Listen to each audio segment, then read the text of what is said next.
Hello everyone, this is Shweta. Today I am going to explain you about the CMOS logic gates. Introduction to the CMOS logic gates. What are CMOS logic gates? CMOS means complementary metal oxide semiconductor, and the logic gates are the fundamental building blocks of the digital integrated circuits, and they are used to perform the logical operations and are widely used in the modern electronic devices. And the advantages of the CMOS logic gates are consumes less power and it is high noise immunity. So the low power consumption means the CMOS logic gates consumes very little power and making them as an energy efficient. And in the high noise immunity, the CMOS logic gates are less susceptible to the noise interference, ensuring the reliable operation in noisy environments. CMOS inverter. The CMOS inverter is a fundamental logic gate that performs the logical operation of inversion, and it is composed of a PMOS and a NMOS. PMOS is a p-channel metal oxide semiconductor and NMOS is an n-channel metal oxide semiconductor. And the symbol of an CMOS inverter is this one, and which consisting of the bubble which represents the inversion. And if the input is high, then the output is low, and if the input is low, then the output is high. So the circuit diagram of the CMOS inverter will consisting of one PMOS and one NMOS. So the PMOS is connected to the pull-up network and the NMOS is connected to the pull-down network. And the operation of CMOS inverter is, if the input is logic 0, then the PMOS will be turns on and NMOS is turns off. As the PMOS is turns on and it is connected to the VDD, then the output will be logic 1. So when the input is 0, then the output is logic 1. And if the input is logic 1, then the output will be logic 0. When the input is logic 1, then the PMOS will be turns off and the NMOS will be turned on. So as the NMOS is connected to the ground, then the output will be logic 0 when the input is logic 1. So this is the operation of the CMOS inverter.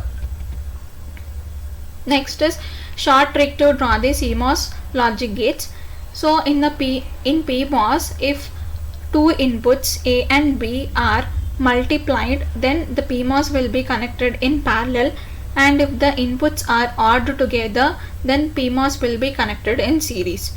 So the PMOS is good to pass logic 1, which means it passes VDD strongly and 0 weakly. And in NMOS, if the two inputs are multiplied, then the NMOS will be connected in series, and if the two inputs are odd together, then the NMOS will be connected in parallel. So the NMOS is good to pass logic 0. So it passes 0 strongly and VDD weakly, logic 1 weakly. Next is CMOS AND gate. The CMOS AND gate is a logic gate that performs the logical operation of AND, and the input is high only when the inputs are high. The output will be high when both the inputs are high. In the rest case, the output will be low. So the circuit diagram of the CMOS NAND gate is, as the output is Y is equals to A into B. So both the inputs are multiplied. As the inputs are multiplied, the PMOS will be connected in parallel and the NMOS will be connected in series. So up to here the output is Y is equals to A into B.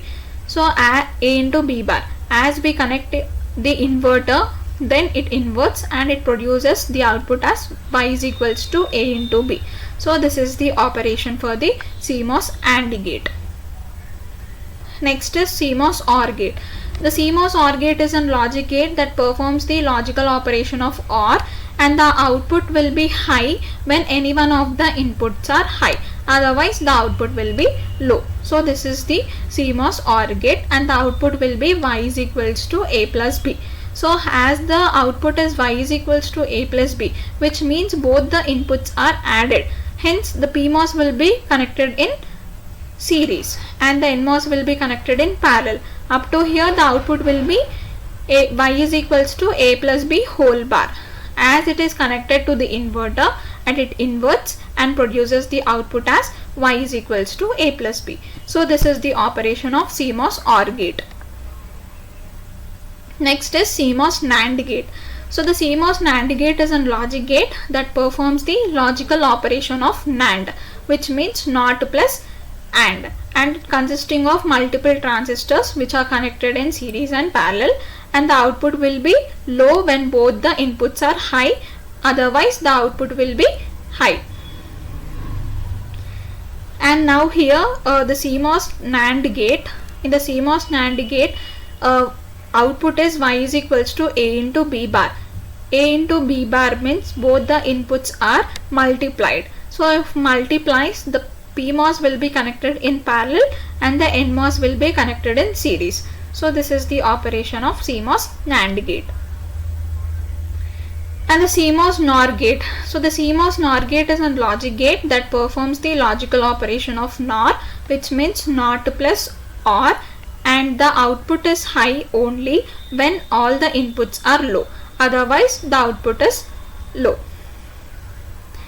Here in the CMOS NOR gate, as the output is y is equals to a plus b whole bar, as both the inputs are odd together, then the PMOS will be connected in series and the NMOS will be connected in parallel. So this is the circuit diagram for the CMOS NOR gate. Next is CMOS XOR gate.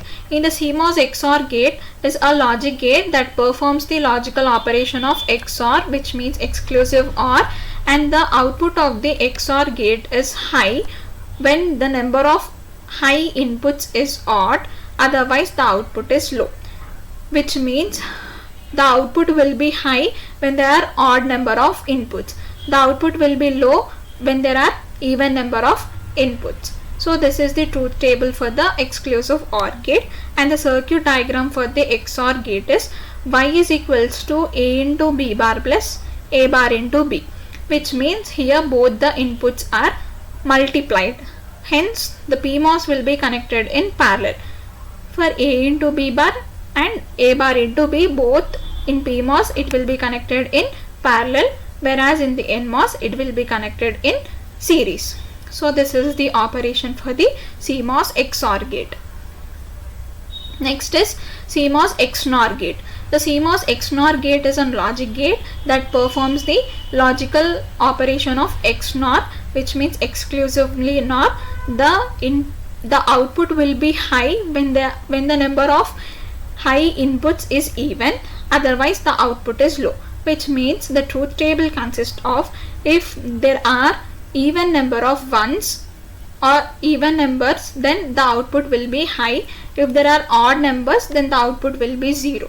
And the XNOR gate output is y is equals to a into b plus a bar into b bar.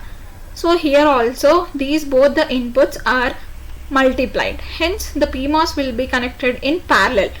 So for a into b and a bar into b bar, the PMOS will be connected in parallel and the NMOS will be connected in series. So this is the inversion operation of XOR gate. So but the circuit diagram shows the same, but the inputs will be changes in the XNOR gate. It is the inversion of XOR gate. Hence this is about the CMOS logic gates. Thank you. If you like my video, please like, share and subscribe. Thank you.